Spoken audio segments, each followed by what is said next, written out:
শুরু করছি তিন গোয়েন্দা সিরিজের আরেকটি গল্প, গাড়ির জাদুকর। প্রথম প্রকাশ এপ্রিল 1992। শুরু হচ্ছে গাড়ির জাদুকর এর প্রথম পর্ব। বসন্তের ছুটি, সোমবারের এক সকাল। পুরনো নীল একটা করভেয়ার গাড়ির ইঞ্জিনের দিকে ভ্রু কুঁচকে তাকিয়ে রয়েছে মুসা আমান। গাধা, একটা বোকা গাড়ি, ঝাঁঝালো কণ্ঠে কিশোরকে বলল সে। সবকিছু চেক করেছি, ঠিকঠাক আছে, তারপরেও স্টার্ট নেয় না কেন? ইদানিং মোটর গাড়ির নেশায় পেয়েছে মুসাকে। একটা টেকনিক্যাল ইনস্টিটিউটে ভর্তি হয়ে ইঞ্জিনের কাজ শিখছে। লেখাপড়ার ফাঁকে ফাঁকে অবসর সময় কাজ করে গিয়ে ওখানে। বোঝা যাচ্ছে ইঞ্জিনের ব্যাপারে তার অসাধারণ মেধা, খুব দ্রুত শিখছে ওসব। স্যালভেজ ইয়ার্ডে অফিস থেকে বেরিয়ে তিন গোয়েন্দার হেডকোয়ার্টারের দিকে যাচ্ছিল কিশোর। মুসার কাছে এসে থেমেছে। তার তেলকালি মাখা কাপড়ের দিকে একবার তাকিয়ে চোখ ফেরালো পুরনো গাড়িটার দিকে। চালু হয়ে গেলে আমার কাছে বিক্রি করে দিও, বলল সে। ওয়ার্কশার্টের ঝুলে হাতের গ্রিজ মুছল মুসা। এটা সংগ্রহ করে রাখার মতো জিনিস কিশোর, ব্যবহারের জন্য নয়। আমেরিকার তৈরি প্রথম সফল গাড়ি করভেয়ার, যেটার ইঞ্জিন পেছনে। মোটর রেসিং ক্লাবগুলোর কাছে এর দারুণ চাহিদা। নিয়ে গিয়ে সাজিয়ে রেখে দেয়, মোটা টাকা পাবে ওদেরকে দিলে। তাও তোমার কত আছে? 500 পাউন্ড, জানালো কিশোর। তাতে ভালো গাড়ি পাওয়া যায় না, জানি আমি। তবে চালানোর মতো একটা কিছু জোগাড় করতে পারলেই খুশি। শুধু সাইকেল দিয়ে কিংবা ভাড়া করা গাড়ি এনে আর পারা যায় না। গোয়েন্দার জন্য গাড়ি একটা ভীষণ প্রয়োজনীয় জিনিস। আর লাইসেন্সটা যখন পেয়ে গেছি, কেন কিনবো না? রকি বিচের পুলিশ চিফ ক্যাপ্টেন ইয়ান ফ্লেচারকে অনুরোধ করে 3টে ড্রাইভিং লাইসেন্স জোগাড় করেছে তিন গোয়েন্দা।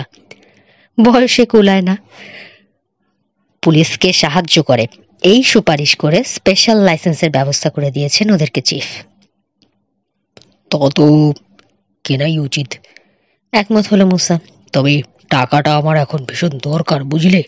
কয়েকটা পুরনো গাড়ি কিনবো, লট বিক্রি হচ্ছে, ওগুলো কিনে মেরামত করে আবার বিক্রি করে দেবো। গাড়ির ব্যবসা তো ভালোই শুরু করেছো তুমি আর রবিন। আমাদের গোয়েন্দা সংস্থাটার দিকেও একটু নজর টজর দাও। যত সুনাম তো এরই জন্যে। আর লাইসেন্সটাও পেয়েছো গোয়েন্দার সুবাদেই। দেবো, দাঁড়াও, আমি করভিয়ারটার একটা ব্যবস্থা করে ফেলি। তারপর 500 পাউন্ড দিয়ে ভালো একটা গাড়ি জোগাড় করে দেবো। বড় জোর 1 সপ্তাহ, কসম। আর দিয়েছো, 6 মাস ধরেই তো 1 সপ্তাহ 1 সপ্তাহ করছো। গাড়ি জোগাড় করা আর হলো না তোমার। আর সময় দিতে পারবো না, আমি ওসব কিছু বুঝি টুঝি না, করভিয়ারটাই চাই। মুসা প্রতিবাদ করার আগে গেটের বাইরে জোরে হর্ন বেজে উঠল। অবাক হলো ওরা। 9টা বাজতে 10, এখনো খোলেনি ইয়ার্ড। এরই মাঝে কে এসে হাজির হলো। তালে তালে বাজছে হর্ন, অনেকটা রক মিউজিকের বিটের মতো। না খুলে পারা যাবে না, নাছোড়বান্দা, বলতে বলতে কোমরের বেল্টের কাছে হাত নিয়ে গেল কিশোর। বেল্টে লাগানো ছোট একটা বক্স মতো যন্ত্রের বোতাম টিপে দিল। গেট খোলার রিমোট কন্ট্রোল যন্ত্রটা কিশোরের উদ্ভাবন। ইলেকট্রনিকের জাদুকর হয়ে উঠেছে সে। ইয়ার্ডের মেইন গেটে ইলেকট্রনিক তালা লাগিয়ে দিয়েছে। কাছে যাওয়ার আর প্রয়োজন হয় না এখন, দূর থেকে খোলা আর বন্ধ করা যায়। তার কাছে আছে একটা রিমোট কন্ট্রোল, রাশেদ পাশার কাছে একটা, আর মেরি চাচির কাছে একটা। মোট 3টেই বানিয়েছে সে। তবে আরেকটা কন্ট্রোলার রয়েছে, মেইন কন্ট্রোলার, ওটা থাকে অফিসে। খুলে গেল পাল্লা, তাকিয়ে রয়েছে কিশোর আর মুসা। তীর বেগে ভেতরে ঢুকলো একটা লাল মার্সিডিজ 450 SL কনভার্টেবল। অফিসের সামনে গিয়ে ঘ্যাঁচ করে ব্রেক কষল। ওপর দিয়ে লাফিয়ে নেমে এলো কালো চুলওয়ালা এক তরুণ। দরজা খোলার প্রয়োজনই মনে করল না। পরনে মলিন জিন্স, দোমড়ানো কাউবয় বুট, চ্যাপটা হয়ে যাওয়া একটা স্টেটসন হ্যাট আর রংচটা বেসবল জ্যাকেট। পুরনো একটা ব্যাকপ্যাক বাঁধা রয়েছে পিঠে, অসংখ্য বোতাম লাগানো তাতে, আর নানা রকম ব্যাজ। ব্যাগ থেকে একটা সাদা খাম আর রঙিন কাগজে মোড়া প্যাকেট বের করলো সে। কিশোর আর মুসার দিকে তাকিয়ে প্যাকেটটা নেড়ে স্বাগত জানানোর ভঙ্গি করলো। তারপর শীষ দিতে দিতে ঢুকে পড়লো অফিসে। চমৎকার একটা মোটর কার, 2 সিটের। চোখ সরাতে পারছে না মুসা। দারুণ না কিশোর? হ্যাঁ, সুন্দর। তবে গাড়ির দিকে চোখ নেই তার। তাকিয়ে রয়েছে চকচকে গাড়ির সিটের পেছনে রাখা ময়লা বেডরোলটার দিকে। গাড়ির চেয়ে গাড়ির মালিকের ব্যাপারেই আমার আগ্রহ বেশি। আগে কখনো দেখোনি তুমি? আমিও না, তবে ওর সম্পর্কে অনেক কিছুই বলে দিতে পারি। এই যেমন পূবের অঞ্চল থেকে এসেছে, ঘুরে বেড়ানোর স্বভাব, টাকা নেই, কাজ নেই, আর লোকটা আমার আত্মীয়। গুঙিয়ে উঠল মুসা। খাইতে এত কথা জানলে কি করে? হাসল কিশোর। সহজ, তার নিউ ইয়র্ক মেটস থেকে কেনা বেসবল জ্যাকেট, ব্লুমিংডেলস ডিপার্টমেন্টাল স্টোর থেকে কেনা উপহারের প্যাকেট, চামড়ার রঙই বলে দিচ্ছে সে পূব থেকে এসেছে, সম্ভবত নিউ ইয়র্ক। তত নিশ্চয়ই। স্বীকার না করে পারল না মুসা। বোঝা যায়। তারপর? তার বুটগুলো দোমড়ানো মলিন, ব্যাগে লাগানো বোতাম আর ব্যাজগুলো জোগাড় করেছে হাইওয়ে 128-এর পাশে যতগুলো প্রদেশ পেয়েছে সবখান থেকে। আর মার্সিডিসটার নম্বর প্লেট হলো ক্যালিফোর্নিয়ার। এইসব সূত্র বলে দিচ্ছে ক্যালিফোর্নিয়ার গাড়িটাতে করে আসেনি সে, আর পূর্ব অঞ্চল থেকে এত দূরে হেঁটে আসার কথা কল্পনাই করবে না কেউ। তার মানে পথে পথে লোকের গাড়ি থামিয়ে লিফট নিতে নিতে এসেছে সে। হ্যাঁ, ঠিকই বলেছ। মাথা ঝাঁকাল মুসা। বুঝলাম। আর? চোখ বন্ধ করে জোরে একটা নিঃশ্বাস ফেলল কিশোর। তার কাপড় চোপড় নোংরা, ছেঁড়া, অনেকদিন ধোয়া হয়নি। ঘরে ঘুমায় না রাতে, শোয় স্লিপিং ব্যাগের মধ্যে। এখানে এসেছে সকাল 9টায়, যখন বেশিরভাগ লোকই তাদের কাজ আরম্ভ করে। এতে বোঝা যায় তার টাকাও নেই, চাকরিও নেই। ভ্রুকুটি করল মুসা। আর আত্মীয়ের ব্যাপারটা? একটা উপহারের প্যাকেট এনেছে আর একটা সাদা খাম। পূব থেকে এত দূর ওগুলো বয়ে আনার তার কি দরকার ছিল, আত্মীয় না হলে? হ্যাঁ, সত্যি সহজ হয়ে গেল, মুসা বলল। তবে একটা ব্যাপারে তোমার ভুল হয়েছে। টাকা টাকা নেই এ কথা বিশ্বাস করতে পারলাম না। ওরকম একটা গাড়ির মালিক যত ছেঁড়া কাপড়ই পরুক, তার টাকা থাকতে বাধ্য। গাড়িটা সে কোথায় পেল বুঝলাম না, জবাব দিল কিশোর। ভবঘুরে একটা রাস্তার লোক ছাড়া সে আর কিছুই না। পাগল। করভিয়ারটা নিয়ে তর্ক চলল দুজনের। তারপর একসময় কিশোরের গায়ে কুনুই দিয়ে গুঁতো দিল মুসা। ফিরে তাকিয়ে কিশোর দেখল অফিস থেকে বেরিয়ে আসছে লোকটা, সাথে মেরি চাচি। বারান্দা থেকে চত্বরে নেমে এগিয়ে আসতে লাগলেন দুজনে। ধীরে সহজ ভঙ্গিতে হাঁটে লোকটা, যেন তাড়াহুড়োর কিছু নেই। তার এই ধীর গতির জন্য পিছিয়ে পড়তে হচ্ছে বলে অধৈর্য হয়ে গেলেন মেরি চাচি। দূর থেকে বয়স যতটা কম লাগছে, আসলে তার চেয়ে বেশি, 27-28 হবে। হাসে ঠোঁটের এক কোণ দিয়ে। নাকটা দেখে মনে হয় কয়েকবার ভেঙেছে। কালো চোখ, তীক্ষ্ণ, উজ্জ্বল। লম্বা চুল আর বাঁকা নাকের জন্য তাকে দেখতে লাগে অনেকটা বাজ পাখির মতো। মেরি চাচির হাতে একটা চিঠি, সেটা তুলে ধরে ডাকলেন তিনি। কিশোর, দেখ। তার কণ্ঠে সূক্ষ্ম সন্দেহ, সেটা শুধু কিশোর বুঝতে পারল। নিউ ইয়র্ক থেকে এসেছো, আমার বোনপো নিকি পাঞ্চ। জোরে নিঃশ্বাস ফেলার পালা এবার মুসার। ঠিকই বলেছে কিশোর, একটিবারের জন্য কি ভুল করতে পারে না সে? বেবিলন, লং আইল্যান্ড, নিকি জানালো, খোলামেলা ভাবভঙ্গি। গ্রেট সাউথ বে শহর থেকে ঘন্টাখানেকের পথ। আমার মা মেরি খালার খালাতো বোন। মাকে যখন বললাম ক্যালিফোর্নিয়া দেখতে যাচ্ছি, রোদ টোদ পোয়াবো, মা বলল রকি বিচে এসে খালাকে দেখে যেতে, একটা চিঠিও দিয়েছে। কথা বলতে বলতে জাঙ্কইয়ার্ডের চোখ বোলাচ্ছে নিকি। জিনিসপত্রের স্তূপ দেখে চোখ চকচক করছে তার। নানা রকম জিনিস, কি নেই! ঘর তৈরি আর সাজানোর জিনিসপত্র ফেলে রাখা হয়েছে একপাশে। বাগানে বসার চেয়ার টেবিল আর বাগান সাজানোর মূর্তিগুলোর পাশে রাখা হয়েছে কয়েকটা পুরনো স্টোভ আর রেফ্রিজারেটর। আরও রয়েছে তামার তৈরি পুরনো আমলের খাট, টিভি রাখার ট্রলি, বক্স, অনেক পুরনো আমলের রেডিও থেকে শুরু করে সেলাই মেশিন আর নিয়ন সাইন পর্যন্ত রয়েছে। এত জিনিস জমে যাওয়ায় হিসেব রাখতে হিমশিম খেতে লাগলেন রাশেদ পাশা। কি কি জিনিস আছে ভুলে যেতে লাগলেন। খাতায় আর কত লিখে রাখা যায়। শেষে উপায় বের করলো কিশোর। একটা বাতিল কম্পিউটার কিনে এনে মেরামত করে সারিয়ে তাতে টুকে রাখলো সমস্ত জিনিসপত্রের নাম। এখন আর অসুবিধা হয় না, চাবি টিপলে বেরিয়ে চলে আসে কোথায় আছে কোন জিনিসটা, কি কি আছে সব। তবে এগুলো হিসেব করে নাম লিখে রাখতে অনেক পরিশ্রম করতে হয়েছে কিশোরকে, অনেক সময় ব্যয় হয়েছে। ন্যানিকে দেখি না কত বছর হয়েছে, বোনের কথা বললেন মেরি চাচি। সে ছোটবেলায় দেখেছি, তারপর আর দেখা নেই। শুনেছি বিয়ে করেছে, তবে তার ছেলে মেয়ে হয়েছে খবর আর পাইনি। কয় ভাই বোন তোমরা? 4, নিকি জানালো। সবাই বড় হয়ে গেছে, ব্যাবিলনেই আছে ওরা।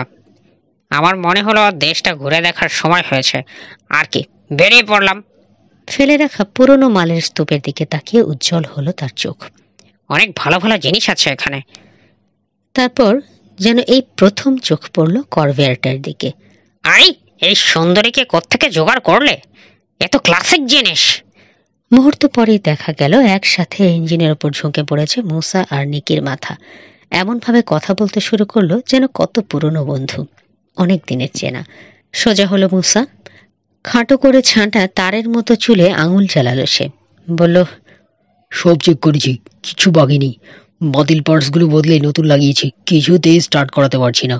হেসে উঠল নিকি। পারবেও না মুসা, দেখো কি করেছো। ইলেকট্রিক সিস্টেমের মধ্যে অল্টারনেটর লাগিয়ে দিয়েছো। তা তো লাগাবোই, অল্টারনেটর ছাড়া ব্যাটারি চার্জ হবে কি করে? ইঞ্জিনও তো চলবে না। মুসা আর নিক আর মুসার দিকে তাকাচ্ছেন মেরি চাচি। কিশোরও তাকাচ্ছে। সে যাও বা কিছু বুঝতে পারছে, তিনি ওদের কথা একেবারেই কিছু বুঝতে পারছেন না। এই গাড়ির ওসব দিয়ে কাজ হবে না, হাত নেড়ে বলল নিক। করভেয়ার পুরনো জিনিস, ওতে জেনারেটর আছে, অল্টারনেটর নয়। গোল কালো লম্বা একটা সিলিন্ডারের মতো জিনিস খুলেই নিশ্চয়ই তার জায়গায় অল্টারনেটরটা লাগিয়েছো। ওয়ার্ক বেঞ্চের নিচ থেকে জিনিসটা বের করে এনে দেখালো মুসা।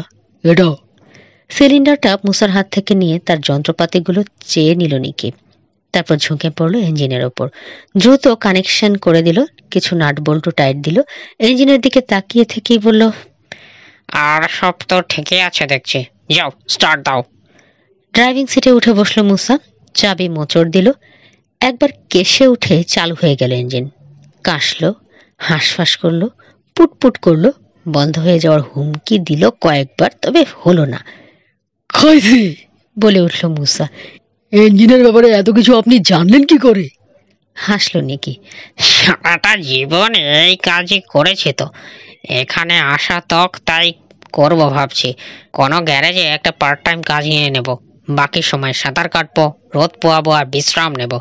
কত জায়গা ঘুরলাম, কিন্তু এখানকার মতো এত গাড়ি কোথাও দেখিনি। সহজেই জুটিয়ে নিতে পারবো কাজ। মেরি চাচির দিকে তাকালো সে।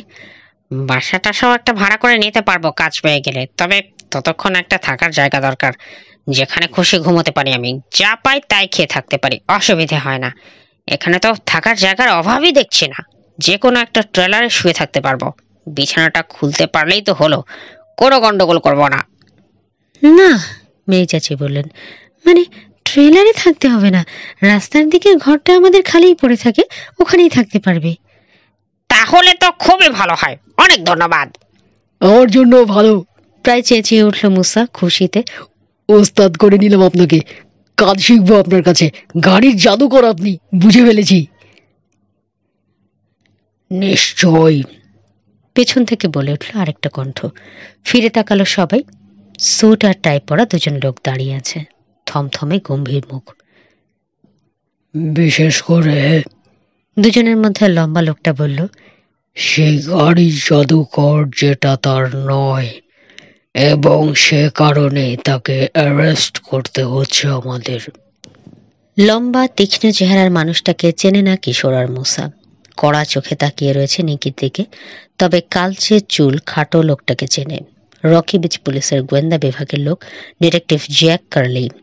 কিশোর জিজ্ঞেস করলো, কে আছো মিস্টার কার্লি? ও কিশোরের খালাতো ভাই, নিকি পাঞ্চ। পরিচয় করিয়ে দিল মুসা। নিউ ইয়র্ক থেকে এসেছে। বিপদ বাঁধিয়ে বসেছে তোমার ভাই কিশোর, কার্লি বললেন।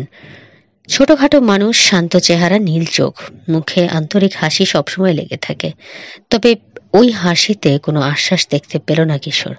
লম্বা শীতল চোখ লোকটার দিকে মাথা নুয়ে ইশারা করে বললেন,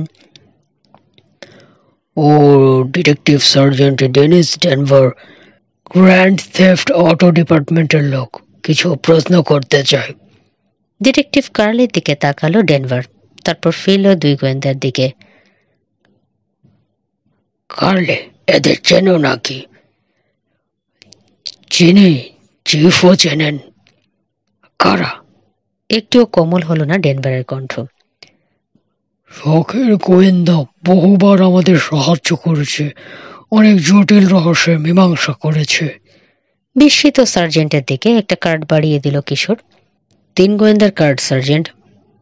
লোকের জিনিস খুঁজে দেওয়া, উদ্ভট রহস্যের সমাধান করা, এসব করতেই আমাদের ভালো লাগে। তবে পুলিশ যে রহস্যের কিনারা করতে পারে না, সেটার সমাধান করতে সবচেয়ে বেশি ভালো লাগে আমাদের। কয়েকবার করেছিও। কার্ডটার দিকে তাকিয়ে রয়েছে সার্জেন্ট ডেনভার। তার মানে তুমি বলতে চাইছো ইয়ান ফ্লেচারের মতো পুলিশ অফিসার এইসব টিনেজদের কাছ থেকে সাহায্য নেন? বহুবার নিয়েছেন, জবাবটা দিল কার্লি। এমন সব ব্যাপার খুঁজিয়ে বের করেছে ওরা, পুলিশ জানতোই না ওসব অপরাধ ঘটছে। ভালো, তবে আমার কেস থেকে ওদেরকে দূরে থাকারই অনুরোধ করব আমি। ওদের সাহায্য আমার দরকার নেই, আর সেটা এই কেস থেকে শুরু। কার্লির দিকে ফিরে বলল ডেনভার, একে সব বুঝিয়ে দাও। নিকির কথা বলল সে। বুঝিয়ে দিলেন কার্লি। চুপ থাকতে হবে নিকিকে। একজন উকিল ঠিক করতে হবে যে তার পক্ষে কথা বলবে। আরেকটা ব্যাপারে বিশেষভাবে সতর্ক থাকতে হবে, বেফাঁস কিছু যেন না বলে। এখন থেকে যাই বলুক, আদালতে সেটা রিপোর্ট হয়ে যাবে। ওকে। কার্লি থামলে ডেনভার বলল, চোরাই গাড়িটা কোথায় পেলে, কিভাবে এখানে আনলে বলতে চাও আমাদের? নিকি মুখ খোলার আগে তাড়াতাড়ি বলল কিশোর। চুপ করে থাকে ভালো নিকি, যা বলার উকিলই বলবে। স্তব্ধ হয়ে দাঁড়িয়ে রয়েছেন মেরি চাচি। ফ্যাকাশে হয়ে গেছে চেহারা। এতক্ষণে মুখ খুললেন। উকিল? কিশোর, তোর কি মনে হয়? উকিল লাগবে না আমার, বাধা দিয়ে বলল নিকি। ভুল করেছে পুলিশ। হেসে উঠল সে। নিশ্চয়ই লোকটার ভাই রিপোর্ট করেছে পুলিশকে। কেন করেছে তাও বুঝতে পারছি। সময় মতো পৌঁছায়নি, দেরি করে ফেলেছি। ও ভেবেছে গাড়িটা চুরি করে নিয়ে পালিয়েছি, হয়তো ভেবেছে কোথাও গিয়ে গাড়ি চালিয়ে হাওয়া খাচ্ছি এখন। কোন লোকটা? জিজ্ঞেস করলো কার্লি। গোড়া থেকে সব খুলে বলতে চাও? ডেনভারের প্রশ্ন। কোনো অসুবিধা নেই, নিকি বলল। কোনো অন্যায় তো করিনি, কাজেই কিছু গোপন করারও নেই। লোকের গাড়িতে লিফট নিতে নিতে এসেছি আমি। পরশুদিন এসে পৌঁছেছি অক্সনার্ডে।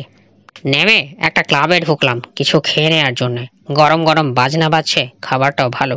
অনেক পথ গাড়িতে বসে থেকে বিরক্ত হয়ে গিয়েছিলাম। ভালোই লাগছিল খাবার আর বাজনা। আস্তে আস্তে খাচ্ছি।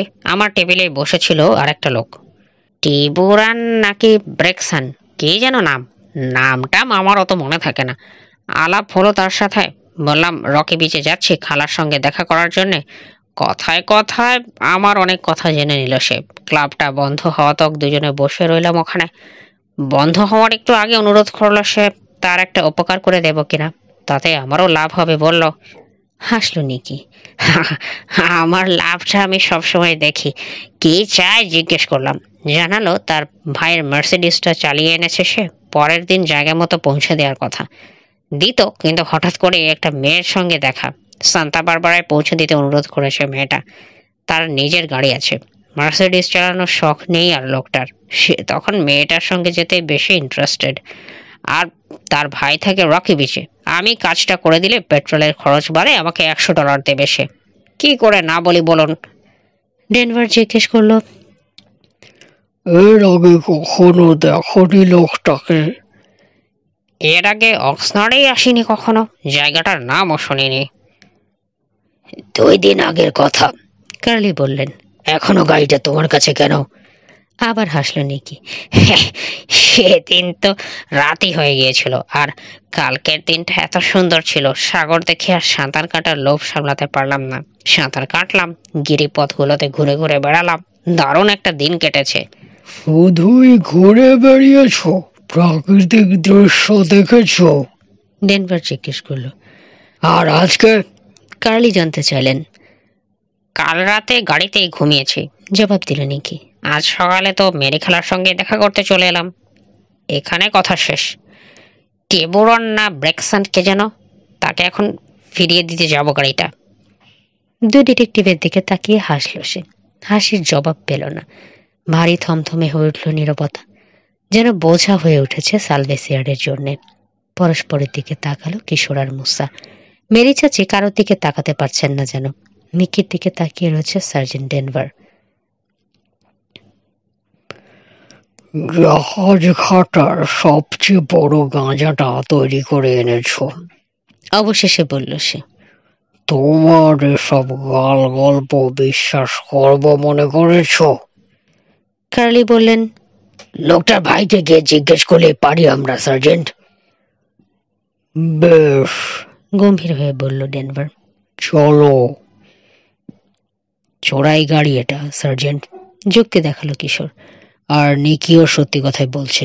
ব্রেকসানি হোক আর হোলসানি হোক, লোকটাকে গিয়ে এখন জিজ্ঞেস করলে কিছুতেই সত্যি কথা বলবে না পুলিশের কাছে। কিন্তু ওকে একা যেতেও দিতে পারি না, ডেনভার বলল। নিকি, তুমি আগে যাও। কার্লি উপায় বাতলে দিলেন। তোমাকে যা করতে বলেছে ব্রেকসান তাই করো। কিশোর আর মুসা যাক তোমার সাথে, আমরা পেছনেই থাকবো। বলবে ওরা তোমার বন্ধু, ফেরত যেতে হবে তো তোমাকে, তাই ওদেরকে সাথে করে নিয়ে এসেছো। আমরা চোখ রাখবো। মাথা ঝাঁকালো নিকি। ছোট্ট 450 SL কনভার্টেবল গাড়িটায় উঠে পড়ল। কালো একটা ফিয়ার মার্সিডিসে করে তাকে অনুসরণ করলেন কার্লি। দোকান থেকে বেরিয়ে এসেছে আন্তিনো পেজ। গাড়িগুলোর দিকে তাকিয়ে চিৎকার করে বলল, বেটা পাগল ফিরেঙ্গে। দরজায় এসে দাঁড়িয়েছে দুই গুন্ডা, পিকো আর রেয়ানো। তাকিয়ে রয়েছে কিশোরের দিকে। গাড়িতে বসা মুসা ডাক দিল তাকে। কিশোর, চলে এসো, যাই। গেল না কিশোর, পেজের মুখোমুখি এসে দাঁড়ালো। মিস্টার পেজ, বলল সে, একটা কথা ভেবে দেখেছেন? কেউ যদি ঠিকানা তাকে নাই দিয়ে থাকে তাহলে কি করে জানলো এখানকার ঠিকানা? কড়া চোখে কিশোরের দিকে তাকিয়ে ধমকে উঠে বলল লোকটা। যাও, ভাগো। শুনলই না যেন কিশোর। জানার কথা নয় তার, নতুন এসেছে এই শহরে আজকেই, অনেক দূর থেকে। রাগে কালো হয়ে গেল পেজের মুখ। বেশি কথা বলো তো হে, এই পিকো, রিয়ানো, ভাগাও তো এটাকে। রাখো, আগে কিছু ধোলাই দিয়ে নেই, কোনোদিন যেন আর বেয়াদবি না করে। কিশোরের দিকে এগিয়ে আসতে শুরু করলো তিনজনে। বলো, আরো বলো। কিশোরের বুকে হাত রেখে জোরে এক ঠেলা মারল পেজ। বেশি কথা বললো। এক পা পিছিয়ে গেল কিশোর। দেখুন, আবার ধাক্কা মারল তাকে পেজ। দেখা দেখির কিচ্ছু নেই, শুধু করার আছে।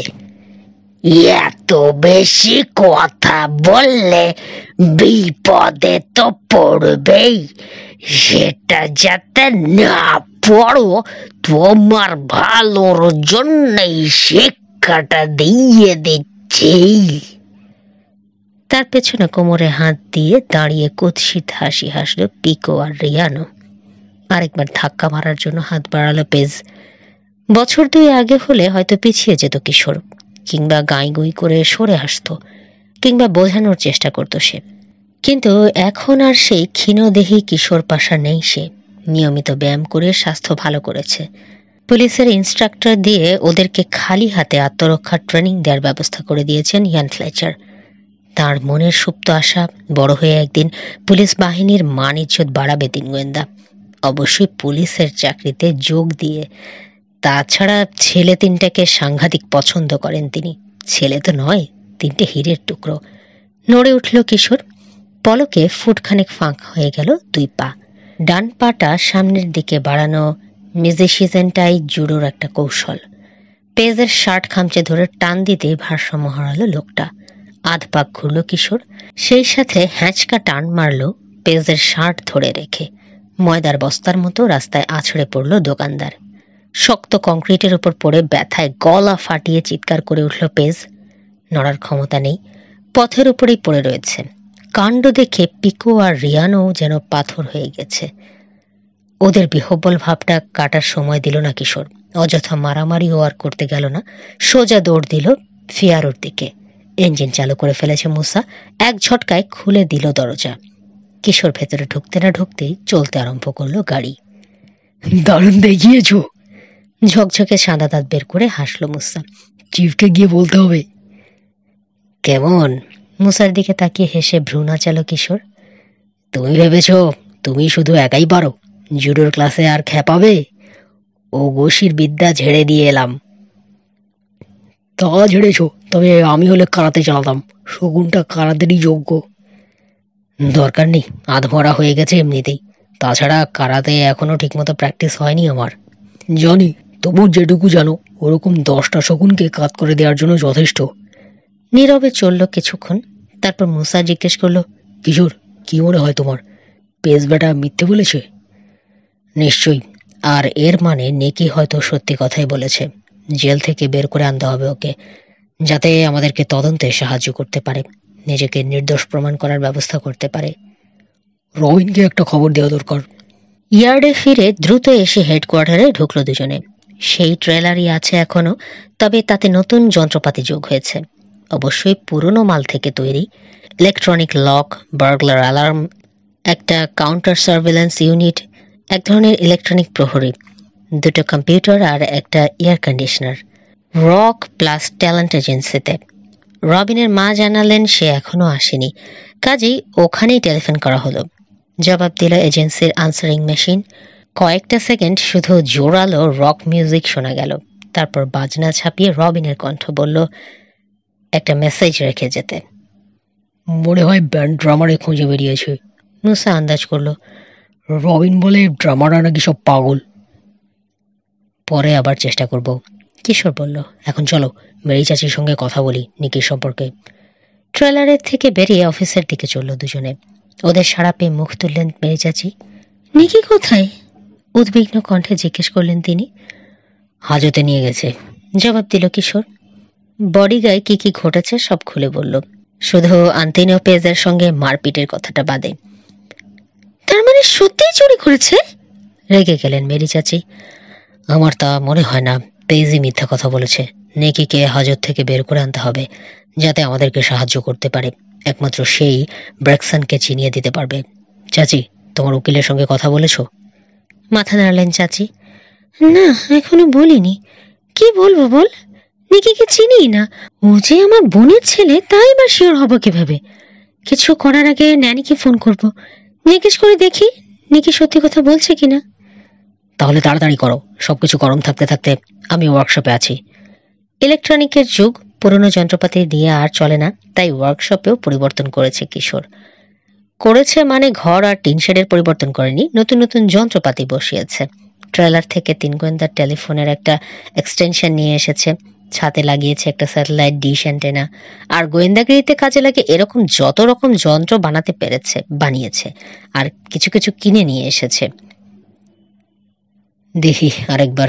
ফোনের দিকে এগোলো কিশোর। রবিনকে পাওয়া যায় কিনা। দাঁড়াও, ওই দেখো।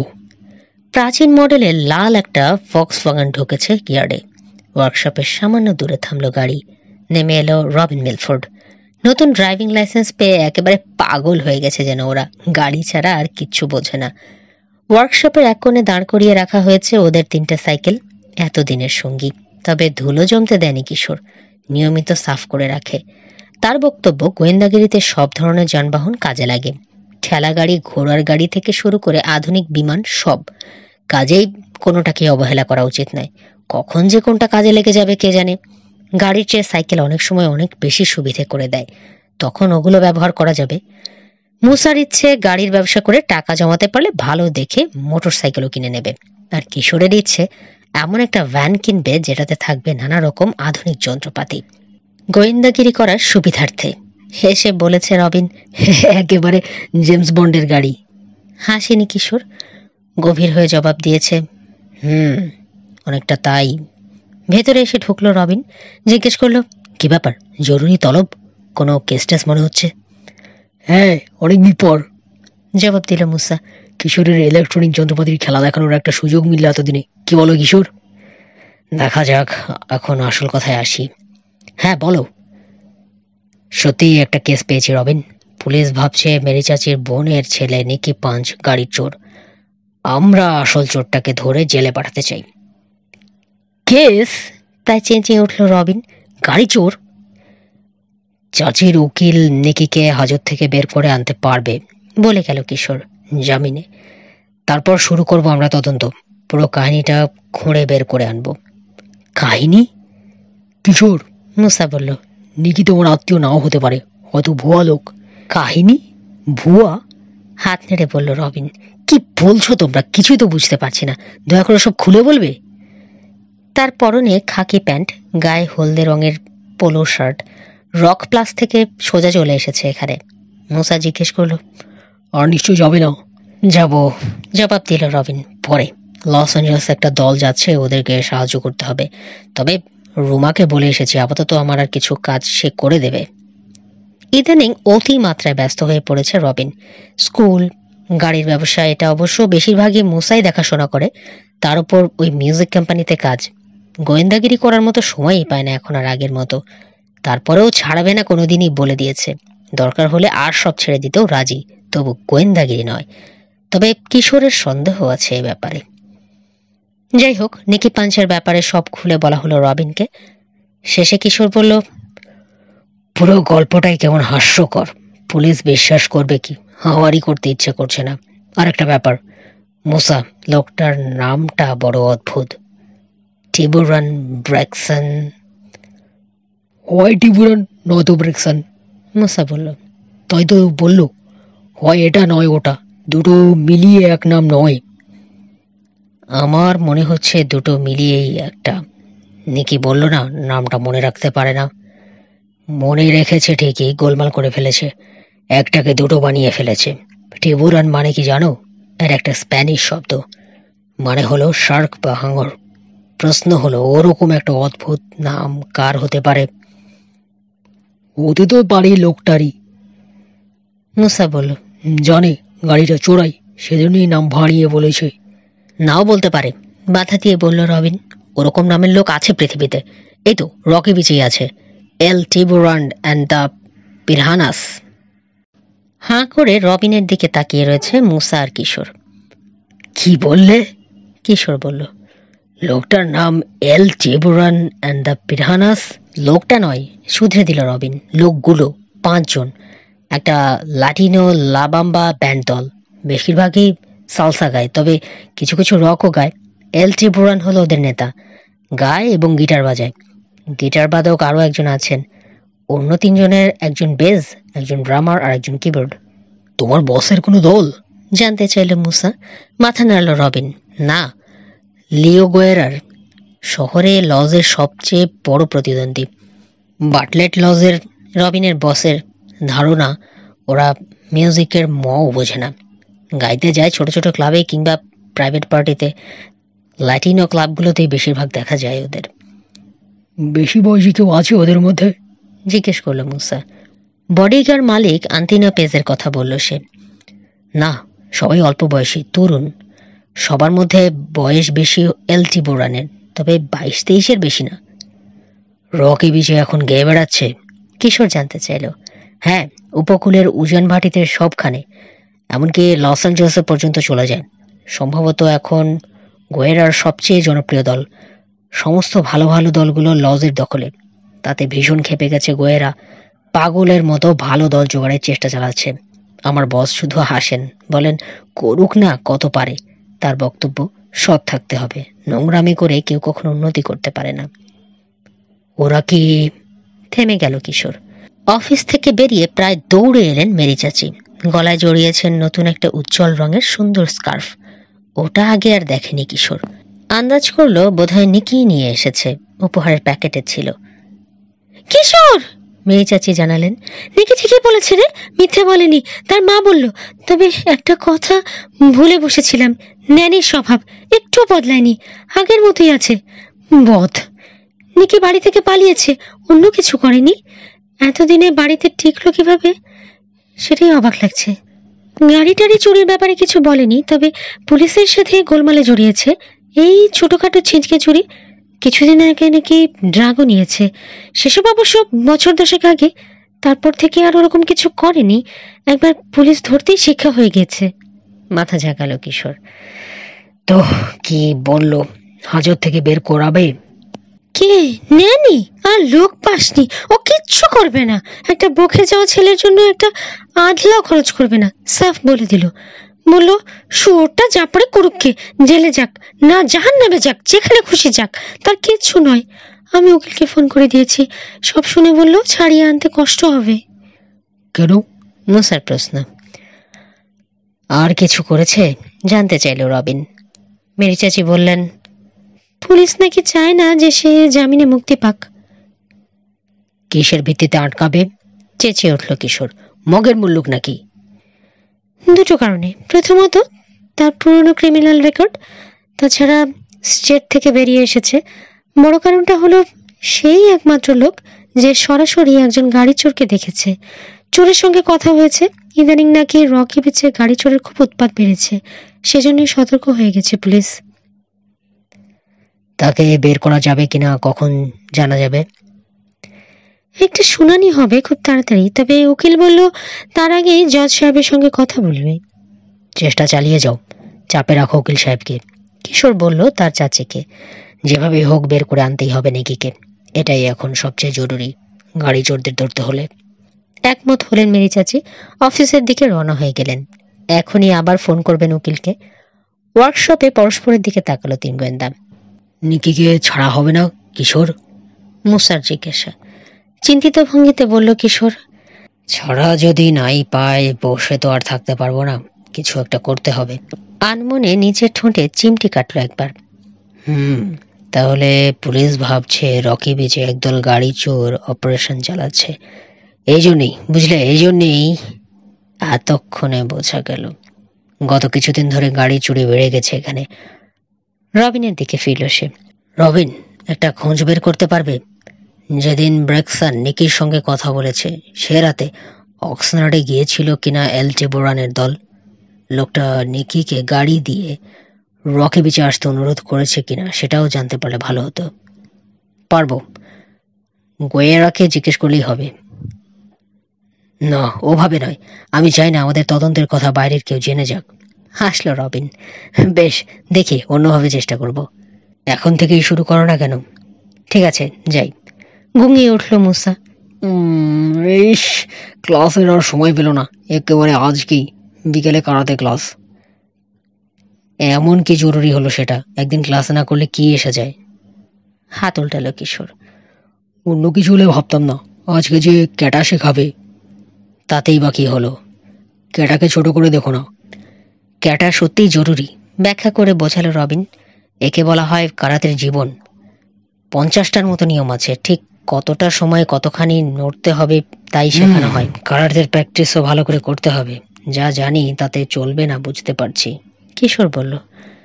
আগে জুডোটা শেষ করে নিই, তারপর অবশ্য বেশি সময় লাগবে না তোমার। এক্সারসাইজটা হয়েই থাকছে জুডো শেখা থেকেই। দাঁত বের করে হাসলো মুসা। আমি শিখিয়ে দিতে পারবো, ওস্তাদ হয়ে যাবো তোমার।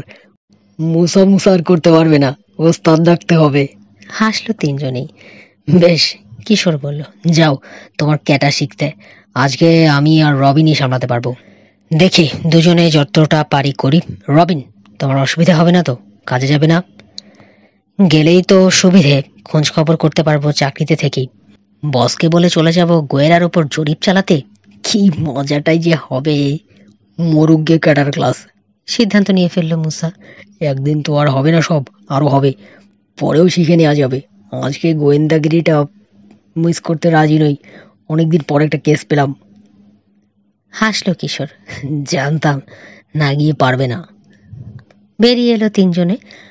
রবিন এগুলো তার ভক্সওয়াগনের দিকে, পুরনো ফিয়ারের দিকে মুসা কার গাড়িতে উঠবে ভাবছে কিশোর। এই সময় গেটের ভেতরে ঢুকলো একটা চকচকে রূপালী জাগুয়ার XJ6 সেডান গাড়ি। ঝটকা দিয়ে নিঃশব্দে খুলে গেল দরজা। বনবিড়ালির মতো লাফিয়ে নেমে এলো অপূর্ব সুন্দরী একটা মেয়ে। তামাটে চোখ, তামাটে চুল। হাসলো তিন গোয়েন্দার দিকে তাকিয়ে। বলল, শার্লক হোমসরা সবাই আছে দেখছি, এদিক দিয়ে যাচ্ছিলাম, ভাবলাম দেখাটা করেই যাই। কিশোর হাসলো না, জিজ্ঞেস করলো, মুসা যাবে কিনা জানতে এলে নিশ্চয়ই। কি করে বুঝলে? অবাক হয়েছে জর্জিনা পার্কার ওরফে জিনা। কারণ আজ তোমাদের কারাটের ক্যাটা ক্লাস। ও, মুসা তাহলে বলে দিয়েছে? হ্যাঁ, আর মুসা থাকলে যে তোমার সুবিধে হয় সেটাও জানি। খালি তো ঝগড়া বাঁধাও এর সঙ্গে, ওনা থাকলে তোমার পক্ষ নেবে কে? দেখো, ফুঁসে উঠল জিনা। রাগাবে না বলে দিলাম। চট করে সামলে নিল নিজেকে। সরি। মুসার দিকে তাকিয়ে জিজ্ঞেস করলো, কখন যাবে? আজ আর যাবো না। কেন? একটা কেস পেয়ে গেছি। কিশোরের খালাতো ভাইকে গাড়ি চুরির দায়ে ধরে নিয়ে গেছে পুলিশ। তাকে নির্দোষ প্রমাণ করতে হবে। ও, নিরাশ হলো জিনা। ঠিক আছে, কি আর করা। কেস পেলে তো সেটা বাদ দিয়ে দুনিয়ার আর কোনো কাজ করা যাবে না, জানি। চাপাচাপি করেও লাভ হবে না। ওকে, চলি। গাড়ি নিয়ে চলে গেল জিনা। মুসার সঙ্গে যাবে ঠিক করলো কিশোর। মুসা উঠল গাড়িতে। কিশোর উঠতে যাবে, এই সময় বারান্দায় বেরিয়ে এলেন মেরি চাচি। ডেকে বললেন, মুসা, তোমার ফোন। দূর তোর, বলে বিরক্ত হয়ে গাড়ি থেকে নামলো মুসা। খালি বাধা। কে? তোমার মা। মিনিট খানেক পরে মুখ চুন করে ফিরে এলো মুসা। মাথা নেড়ে বলল, আমার আর যাওয়া হলো না। সর্বনাশ করলো ওই জিনাটা, নইলে এতক্ষণে বেরিয়ে যেতে পারতাম। মাও আর আমার নাগাল পেত না। কি হয়েছে? কি? বাবার গাড়ি নিয়ে বাবা চলে গেছে। মার গাড়িটা খারাপ হয়ে গেছে, অ্যাক্সেল নাকি ভেঙেছে খাদে পড়ে। সারাতে সময় লাগবে। আমার গাড়িটা নিয়ে যেতে বলেছে এখন। সোফার হতে হবে, বাজারে যাবে মা। শাসিয়ে দিয়েছে জলদি জলদি না গেলে খাওয়া দাওয়া সব বন্ধ। কি আর করবে? হতাশ কিশোরও হয়েছে, হাত নেড়ে বলল, যাও, আজ যা করার আমাকে আর রবিনকেই করতে হবে আর কি। ফিয়ারোতে চড়ে বেরিয়ে গেল মুসা। চলো যাই। রবিনের কাঁধে হাত রাখলো কিশোর। ইয়ার্ড থেকে বেরিয়ে শহরতলি দিয়ে গাড়ি হাঁকালো রবিন। কোথায় যাচ্ছি জানতে চাইল কিশোর। লিও গোয়েরার অফিসে। কিন্তু আমাদের তদন্তের কথা তো বলা যাবে না। দেখোই না কি করি। শহরতলিতে বাজার এলাকার একধারে পুরনো একটা বাড়ির পেছনে পার্কিং লটে এনে গাড়ি ঢোকালো রবিন। গাড়ি থেকে নেমে ঘুরে দুজনে চলে এলো বাড়িটার সামনের দিকে। জীর্ণ হয়ে আসা বাড়িটাতে এলিভেটর নেই, আলো নেই তেমন। শুধু সিঁড়ির মাথার উপরে ছাতে লাগালো নোংরা স্কাইলাইট দিয়ে আসছে ম্লান আলো। সিঁড়ি বেয়ে 4 তলায় উঠে বড় একটা হল ঘরে ঢুকলো ওরা। মেঝেতে কার্পেট নেই, ছোট ছোট কেবিনের। পাল্লার নিচের অর্ধেকটা কাঠের, উপরের অর্ধেকটা কাঁচ লাগানো। আঁচড় আর নানা রকম দাগ পড়ে আছে কাঁচগুলোই। ধুলো তো আছেই। ডানের সারি সব শেষ মাথার দরজাটার সামনে এসে থামল রবিন। ঠেলা দিয়ে খুলল পাল্লা। বাইরের দিকে একটা ঘর, এটা আউটডোর অফিস। ভেতরে আরেকটা ঘর আছে, সেটাতে বসে লিও গোয়েরা। বাইরের ঘরে বসে রয়েছে 19-20 বছরের একটা মেয়ে, সোনালি চুল। লম্বা একটা তালিকা টাইপ করছে। সারা পেয়ে মুখ তুলে হাসলো, ভ্রু নাচিয়ে ইশারায় জানতে চাইলেও কি জন্য এসেছে। রবিনকে চেনে। কেমন আছো নীরা? জিজ্ঞেস করলো রবিন। ভালোই আছে। খোঁজ গল্প করতে আসোনি তুমি? কি জন্যে? মিস্টার গোয়েরার সঙ্গে দেখা করতে চাই, কথা বলতে চাই। এখন তো তার লাঞ্চের সময়। সেজন্যই তো এখন এলাম। একটা মুহূর্ত স্থির দৃষ্টিতে রবিনের দিকে তাকিয়ে রইল মেয়েটা, আবার হাসলো। বড় বেশি আত্মবিশ্বাসী। হ্যাঁ জানি, তুমি আমাকে ঢুকতে দেবেই। তোমার উপরে ভরসা করে এসেছি। হাসলো রবিন। পরিচয় করিয়ে দিল। এ হলো কিশোর পাশা, আমার বন্ধু। কিশোর, ও নীরা লঞ্চার, প্রাইভেট সেক্রেটারি জগতে একজন বিস্ময়। ওর মতো সেক্রেটারি সারা লস অ্যাঞ্জেলেসে আছে কিনা সন্দেহ। দূর, কি যে বলো। বলল বটে নীরা, তবে খুশি যে হয়েছে তার মুখ দেখেই বুঝতে পারলো কিশোর। অবাক হয়ে আরেকবার ভাবলো, গানের কোম্পানিতে চাকরি নিয়ে সামাজিকতার ব্যাপারে অদ্ভুত পরিবর্তন হয়েছে মুখচোরা বইয়ের পোকা রবিনের। কি সহজে পটিয়ে ফেললো মেয়েটাকে। আপনার সঙ্গে পরিচিত হয়ে খুশি হলাম মিস লঞ্চার, বলল কিশোর। হাত বাড়িয়ে দিল। আমাকে অত সৌজন্য দেখাতে হবে না, রবিনের বন্ধু তুমি। 3 গোয়েন্দার হেড, ভালো করেই জানি। আমাকে শুধু নীরা বলে ডাকলেই চলবে। Thank you. তারপর রবিন? নীরা বলল। ব্যাপারটা কি বলো তো, কিসের জন্য এসেছো? লজের একজন মক্কেল লাবাম্বার একটা দল ভাড়া করতে এসেছে, বড় বেশি চাপাচাপি করছে। রবিন বলল। কিন্তু এই মুহূর্তে কোনো দলই বসে নেই আমাদের, একটাও দিতে পারলাম না। অন্য কিছু হলে চলবে কিনা জিজ্ঞেস করলাম। বলল দুরাত আগে অক্সনার্ডে একটা দলের গান শুনেছে, চমৎকার নাকি গিয়েছে। নামটা কি যেন বললো। ও হ্যাঁ, এল টিবোরান অ্যান্ড দ্য পিরানাস। সরাসরি নীরার চোখের দিকে তাকালো সে। ওরা কি সত্যি গিয়েছিল নাকি সেদিন? পরের 2 দিন কোথায় গিয়েছে ওরা? মেয়েটা বলল, মিস্টার গোয়েরা চান না তার কোনো দল বসে থাকুক, খুব খাটাচ্ছেন, কিন্তু মিস্টার লস তো চান সবচেয়ে ভালো জিনিস। এখন কিছু আর করার নেই তার। মক্কেল যখন চাইছে তাকে খুশি করাই হলো আসল ব্যাপার। এল টিবুরনকে পাওয়া যাবে? দাঁড়াও, বলে ভেতরে অফিসে চলে গেল নীরা। কি করতে গেল? কিশোরের সন্দেহ। গোয়েরার দেয়ালে টাঙালো বুকিং চার্ট দেখতে। এই একই সিস্টেম রয়েছে লজের অফিসেও। খুব দ্রুত জানা যায় কখন কোন দল কোথায় কাজ করছে, এক নজরে, কম্পিউটারের চেয়েও দ্রুত। ফিরে এলো নীরা। হ্যাঁ, দুরাত আগে অক্সনাডে গিয়েছিল এলটি পুরান দা ডিউসেসে গাইতে। পরের 2 দিন দা শ্যাকে গিয়েছে। নিজের চেয়ারে গিয়ে বসল সে। আপাতত ওদেরকে পাওয়া যাবে না, ব্যস্ত। হাঁপ ছাড়ল রবিন। পাওয়া যাবে না বলাতে, যাবে বললেই বরং বিপদে পড়ে যেত। গোয়েদার সঙ্গে আর কথা বলার দরকার আছে? নীরা জিজ্ঞেস করলো। না, যেন নিতান্তই নিরাশ হয়েছে রবিন। আর কি লাভ? সরি, কিছু করতে পারলাম না। না না, ব্যস্ত থাকলে আর তুমি কি করবে? চলি, আবার দেখা হবে। Many many thanks. বাইরে বেরিয়েই কিশোরের দিকে তাকিয়ে চোখ টিপল রবিন। কি বুঝলে? পাবলিক ডিলিংসে ওস্তাদ হয়ে গেছে তুমি রবিন, সত্যি। কেন, তুমি কি ভেবেছিলে যোগ্যতা শুধু তোমার একলার? খোঁচাটা গায়ে মাখল না কিশোর। দ্রুত নেমে চলল ধুলি ধূসরিত সিঁড়ি বেয়ে। রবিনের গুবরে পোকার আকৃতির গাড়িতে এসে উঠল দুজনে। স্টার্ট দিয়ে পার্কিং লটের বাইরে গাড়ি নিয়ে এলো রবিন। রাস্তায় উঠে বলল, তাহলে সত্যি অক্সনার্ডে গিয়েছিল এল টিবুরান? আর দা শ্যাক হলো একটা সাধারণ পিৎজা ক্যাফে। কিশোর বলল, সহজেই ঢুকতে পারবো আমরা। চিনি। নেকি বেরোতে পারলে ব্রেকসনকে চিনিয়ে দিতে পারতো। না পারলে আমরাই যাব। টিবুরানের সঙ্গে কথা বলার চেষ্টা করব। কখন? কাল রাতে হেডকোয়ার্টারে জড়ো হব আমরা।